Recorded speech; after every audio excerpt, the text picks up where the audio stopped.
You know what it do, 702. I'm bringing it to you like this here so you can see me clearly and also so you can hear me. You know I talk fearless, but I don't want you to fear me. And I mean that sincerely. Can you hear me clearly? I want to say it so you can feel me purely. And when we get done, I'm going to go through it thoroughly. And I put that on the soul of my auntie Aunt Pearly. Welcome to Vegas Chronicles. Check this out, man. Don't you hate when you look?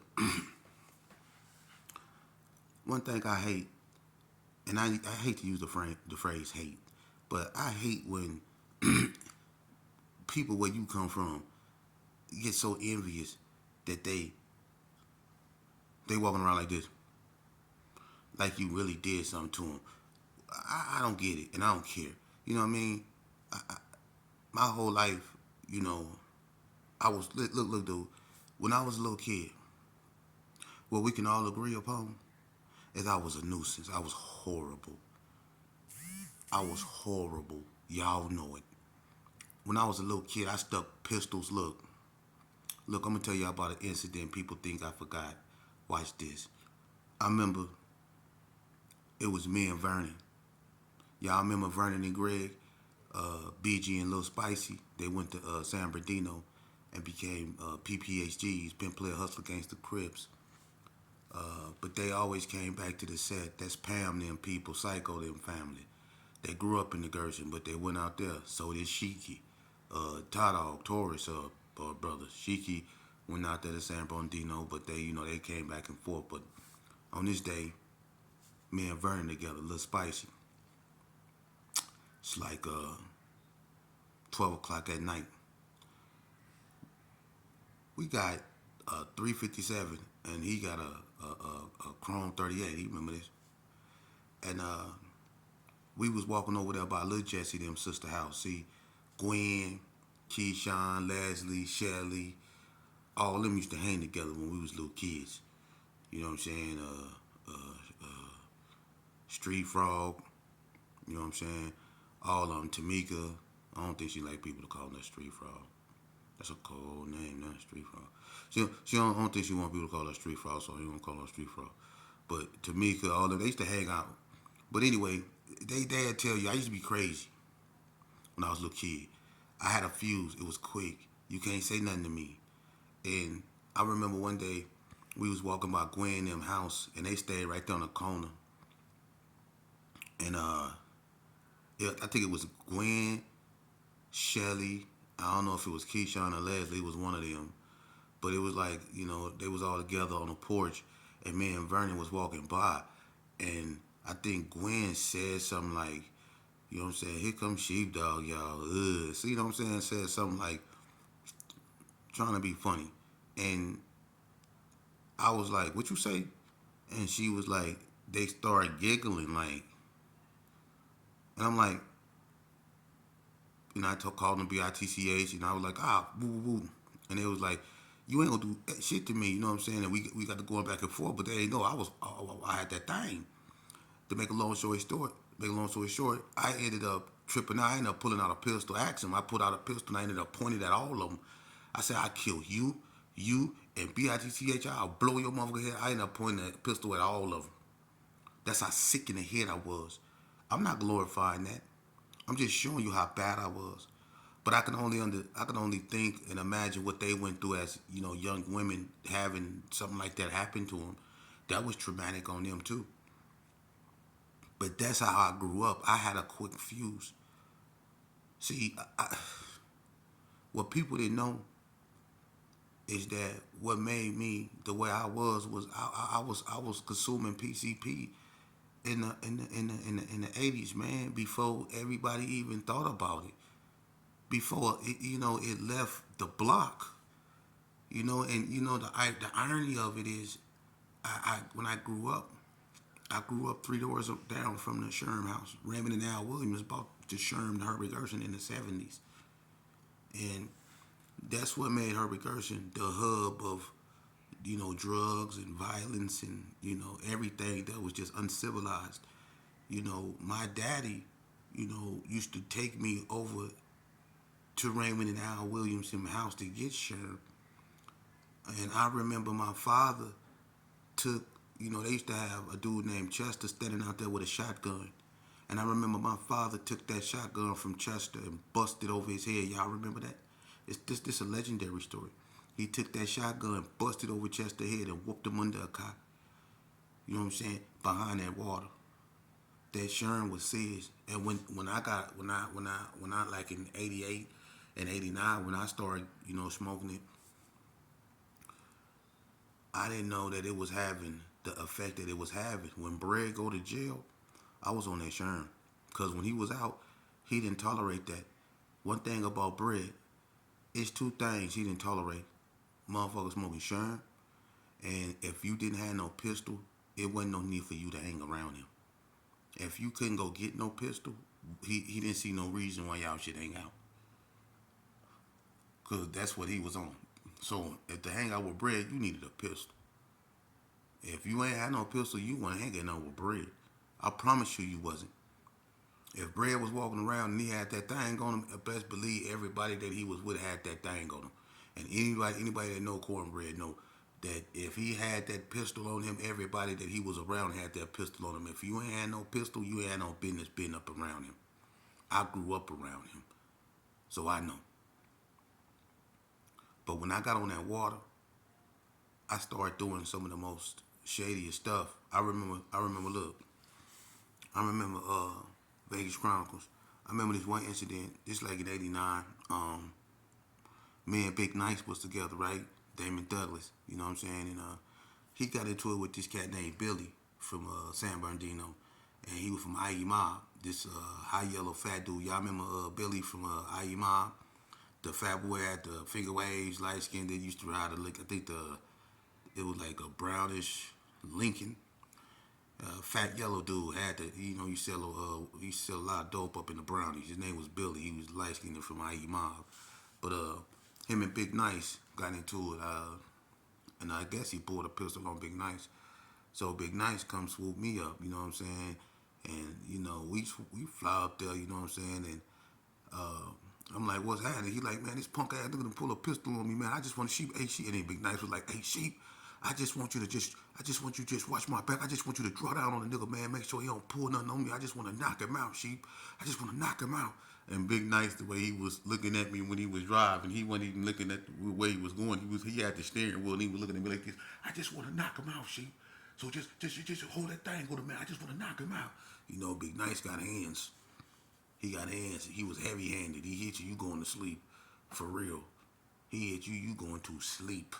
So I understood what he was on, but I'm like, okay, well, we get up here, we go do our thing, and Big Nice had a 4.5. You know what I'm saying? I'm sitting up in there with a Mossberg. I'm like, let's go handle up. So when we get up there, I guess the boy Billy, he didn't have some of his homeboys over there, you know what I'm saying? And when we get up there, Big Knife was like, hey, nigga, let's get out. Let's get head up, nigga. I got my homeboy, you got your homeboys, nigga. Let's get head up. I get out the car, but I leave the gauge up on the seat. I leave the door open, cause I'm like, I don't want everybody to see what I got. So I leave the Mossberg on the seat. So we over there on Simmons, and at the back of the Brownies.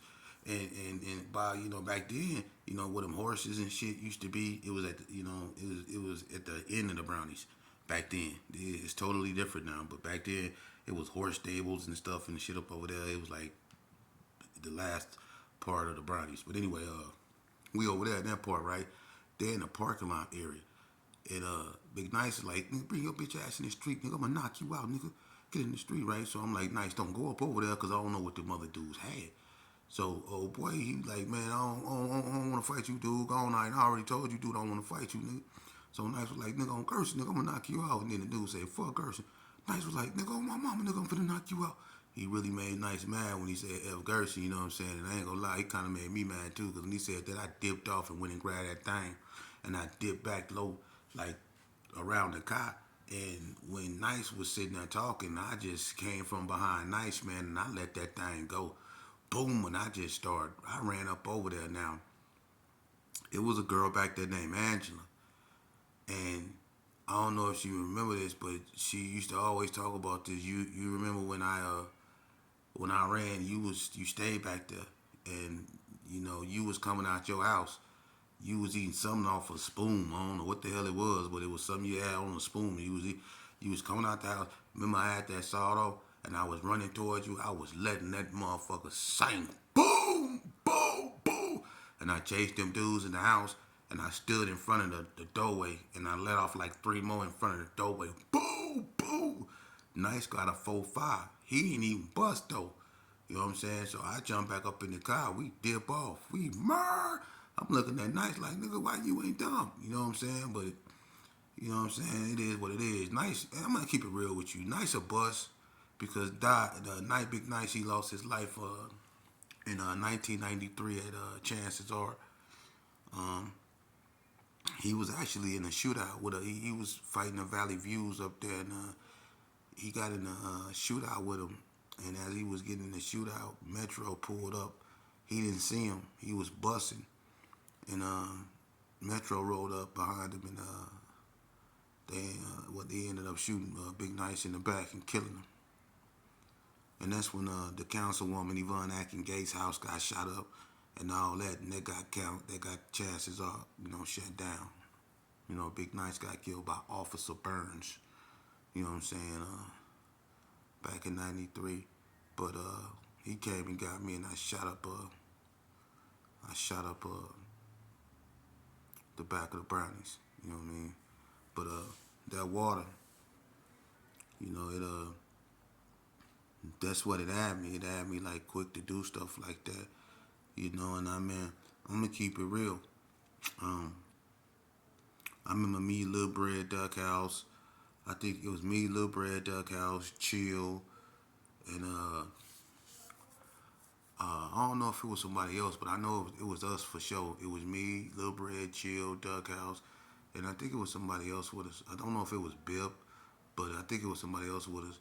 And I remember we went to Sierra Nevada Orange. We went to the Brownies, and we went through the desert, and we all, we had them things, and we were just on the mix, and we was full of them 40 ounces and stuff. You know what I'm saying, at E&J, and we were just out, just being roguish. And I remember we went through the Brownies, man, and I remember we ran into Mad Bummer, Lap, um, I don't know, I think Shady was with him. It was all the Brownie boys. You know what I'm saying? Big Friendly, Marlo, Pot, he was with him. All the Brownies.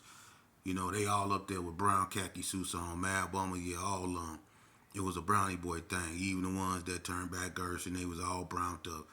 And we came up there and we was like what the, because we know that about the 40s, where I'm brown, but we looking at these cats like, what the fuck? Who is y'all? They were like Brownie boys, but we was like, the fuck is a Brownie boy? You know what I'm saying? Like what is that? And what's up with like looking at this brown like, you know what I'm saying? We wasn't feeling it. You know what I'm saying? And man, Bomber them and Lap them, we know them. They used to be G's. See, the founder of the Brownie Boys, which is Dunlap, was a Gerson. His daddy is Butch. Butch used to be an ace of spade. Butch used to hang around my father before my father left. He was an associate, and then he became an ace of spade. That's Lap father. So I know Dunlap. Lap was Gerson, and he formed Brownie Boys, but we didn't know what the hell that was. And when we seen all that brown, we was like, what? Man, Bomber, all of them was out there in that DeMarlo, all of them. So we laid them down. Straight up. We drew down on them and laid them down. Y'all remember that? We had y'all looking like a brown rug laid across the grass. We laid y'all down and went up in all y'all pockets. I ain't trying to be funny, but y'all remember when we robbed y'all? Little Bread, all of y'all remember when we robbed the Brownie Boys? We went from pocket to pocket.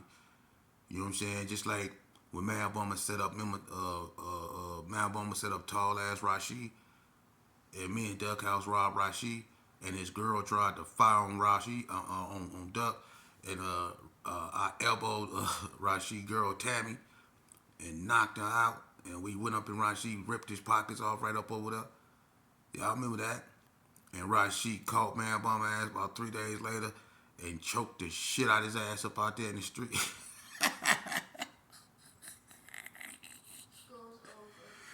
Yeah, okay. Go play. But yeah, that water had me gone, man. I don't recommend you do it. I don't recommend you do it, man. I don't. It really messed up my perception of reality to where I really was seeing stuff that wasn't there. I remember I got so shermed out. I laid out in the middle of the street over there on 40 block and was crying like a baby, talking about I had 6 months to live, and I really thought I did. I really thought a doctor told me that, and I was laying in the street crying passionately. They was trying to pick me up. I was all, you should have seen how I looked though. You know what I'm saying? Curls shot out, looking like a coyote. Eyes red as I don't know what. Lips looking like I didn't ate chalk. And I'm out there crying. Shermed out. Talking about I got 6 months to live. Don't mess with that water, man. For real. Don't mess with that water. Look, look. Bip got a hold of some water so cold. Look, I think he got it from the boy Baby Reg from California. I think Baby Reg stayed below him. Bip remember this because he tried to get me for my jacket. But I come up over there one night. I had on this clean ass. Everybody know I used to rock them trench coats, but I had a trench coat with a hood on it. You know what I'm saying? With fur on the hood. You know what I'm saying? It was a nice one. You know what I'm saying? And I come up over there, and Bip got these sticks, right? Bip was like, "Hey, y'all want to try one of these? It's me, Short Dog, and Kevy Kev out there, right? It's like me and Kevy Kev said at the same time, yep. So look, we fired a stick up. You know what I'm saying? Who you want, man? We fired a stick up. I'm cleaning them up. We fired a stick up, and I'm gonna tell you like this here. Look, I hit it, and I hit sticks. It was nothing. You know what I'm saying? So I hit it, blew it out. I said that was a nice one right there. I hit it again. I passed it. Now see, well, you know when a stick good, you start hearing helicopters.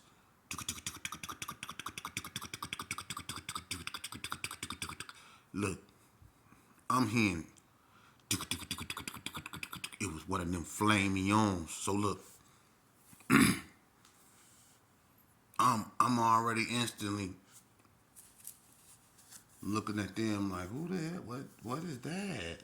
Looking at everybody, I'm gone, right? They pass it back to me.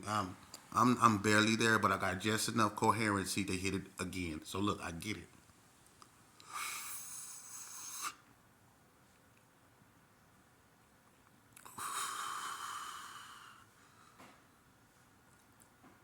That's all I remember.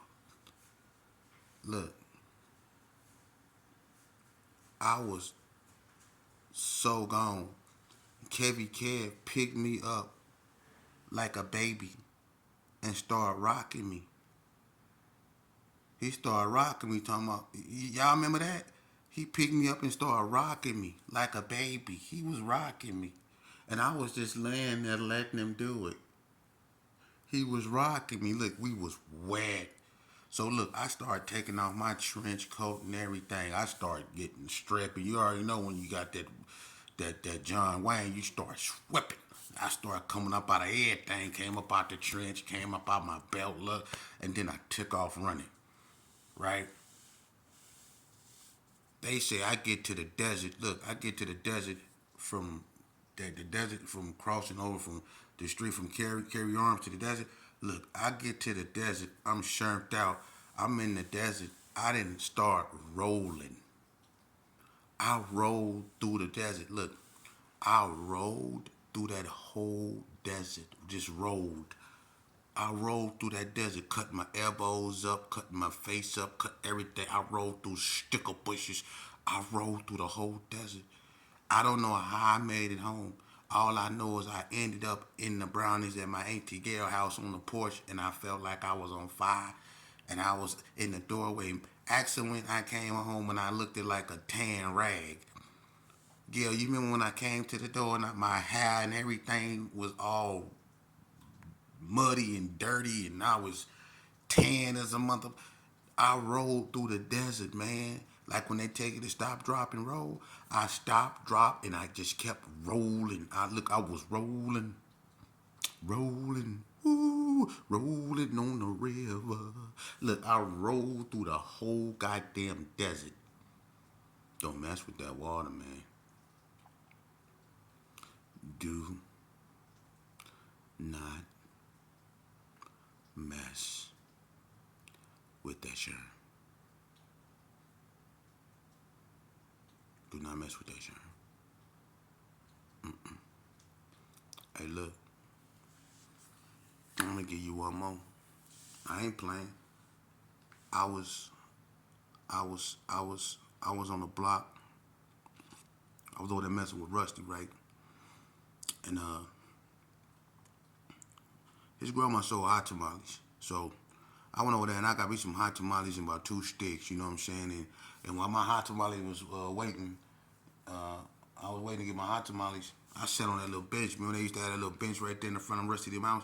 I sat on that little bench right there, man, fired up one of them sticks, man. And they used to have these cats and stuff. They had pit bulls and cats. And they had this cat, right? I'm sitting there, I'm smoking a stick, right? And Rusty, you know, he has sometimes he hit and miss. He had good water, he had high water, then he had that bow them units.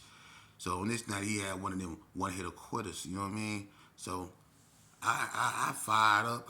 I'm sitting there, I'm hitting it. Little cat come over there and start. He posed up like he wanted to hit it too. You know what I'm saying? So I'm sitting there smoking the stick, right? So I'm starting to look at this cat and I'm like, damn, won't you get your motherfucking ass on? I really thought the cat really wanted to hit it, and I'm like really getting offended. Like I'm not, you better get your motherfucking ass on. So I'm sitting there smoking the stick, and I'm looking at the cat, right? And I'm telling you, man, it's like that cat was like looking at me, telling me like, you're a sorry motherfucker. Look at you. You're a low life, just you are worthless, just a scumbag. Why you exist? It's like the cat was telling me that. And I'm shrimped out looking at it like this. It's like the cat was like, look at you. Your curl is blew out. What is that, a perm? I mean, look at you. Boy, you look like you like you need to be on something that say save the kids. 1-800 save the kids. So I was looking at this cat and I was like, it was just disrespecting me. So I slapped the shit out the cat. Bow! I slapped the shit out that cat. Come on, motherfucking ass away from me. You know what I'm saying? That's when I knew I was wet. Because I slapped the shit out that cat. You know what I'm saying? So I hit it again. Next thing you know, I don't remember no tamales. I remember I was halfway down the street over there I was halfway down the street, and I remember Adam from 40 Block. I remember him and Stabone was together, and they was talking to some females, and I think it was Maria and Tara. Maria started going with Bobby Lope, and Tara was her sister. I mean, Maria was going with Bobby Lope, and Tara is her sister. Tara is the dark skin. It's Tara, Maria, uh, uh, Paulette, Pauline, whatever. It's like four of them. They all grew up in the G's right in front of Baby Gangster. But they was talking to them. I ended up over there somehow. I don't know how, but me and Stabone ended up getting into it. I don't know if it was because I was shermed out and I was tripping, but I know he like pushed me hella hard. Like he took his fist and he like pushed me hella hard into the gate. You know what I'm saying? And I was like, and I was slaughtered like bitch ass nigga. You better not do that shit no more. And he knew I was wet and he was taking advantage of it. So he grabbed me by my face, Stabone ass, Coleon. He grabbed me by my face and pie faced me. And the girls was like, man, leave him alone. Woo, woo, woo, woo. So he ain't know, you know what I mean? I was wet, but boy, you know I kept that thing to bone. You remember that? So when he pop faced me and pushed my face, I pulled that thing out, you know what I'm saying? And slowly aired it out. I was moving slow, but they was moving fast. I slowly aired it out. I was moving very slow. They was moving very fast. I was blowing. Boom! Boom! Boom! And they was chilling, chilling. You heard gates screaming, all that. I cleared it out that fast, and I did it that slow. Don't mess with that water. Don't mess with that water.